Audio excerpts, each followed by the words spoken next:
ለሩታ ቴክስት አንተ ነው ላከላት። እንዴት አወቅ?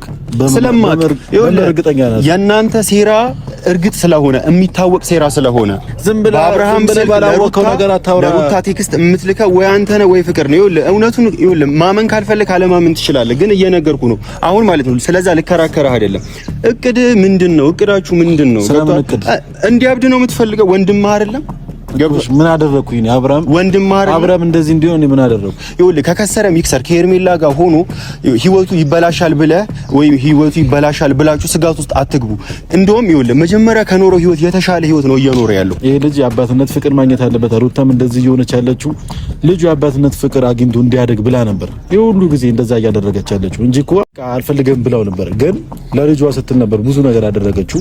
አሁን ኦልሬዲ ያ ነገር ተትቷል። ግን ደግሞ አሁን አብርሃም ነው እየደረሰባት ያለው ሩታ ጋር ገብቶ አይኑር አላልንም። በተደጋጋሚ ህይወት ኑር ብለናል። አልፌ መታ ድንጋይ ስትመለስ ከመታ ድንጋዩ ሳይሆን ድንጋይ አንተ ነህ ድንጋይ ይባል የለ።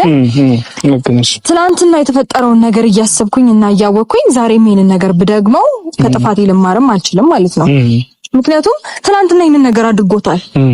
ከዚህ በፊት ይሄንን ነገር አድርጎት ስለማቅ በቃ ካንቺ ጋራ ምናምን ሆናለሁ ይሄን ነገር ግን በሚስጥር እንያዘውና ነገሮችን እናስተካክል ምናምን ብሎኝ አዲስ ነገር የሆነ ደስ በሚል ነገር ለምን አትመጪም? ጭቅጭቅ በጣም ሰልችቶናል፣ እኛም ሰልችቶናል፣ ቤተሰብም የሚያይሽ ቤተሰብ በጣም ሰልችቶታል።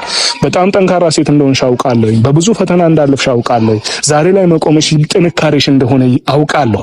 ግን ለምንድን ነው በአዲስ ነገር የማትመጪልን? ይሄንን ሁለቱ ጥያቄ እንድትመልሽልን እንፈልጋለሁ። እና ለምንድን ነው በቃ ይሄንን አደረገ ብለሽ ሰላማኑስ ነገር ቢኖር አብርሃም አይደለም ያንን ቴክስት እያደረገልሽ ያለው ብለዋል ማለት ፍቅር ናት ምናምን የሚባልም ወሬ አለ። ይሄ ብዙ አይቻልም። ከፍቅር ጋራ ያኔ ሩም ውስጥ ተጨቃጭቀው ከሆነ የተለያዩት ወይም ከሷ ጋር እየተገናኙ ካልሆነ አይደለም ብሎ ካሰበ ያንን ቴክስትማ ሊልከው ይችላል። ስልኩን አንደኛ እኔ ጋር ነው ብላ ስልኩ ራሴ ጋር ነኝ ካለ ሊልክለት ይችላል። እንደሚያታልለው ሁሉም ሰው ማታለ ጥያቄ በጣም በደንብ ይችላል። ኖርማል ቴክስት ግን እንዴት ማድረግ ይቻላል? አሁን ያ ኖርማል ሲምን ሀክ ማድረግ አንችልም። ሲጀመር ማንኛውም ሲም ሀክ ማድረግ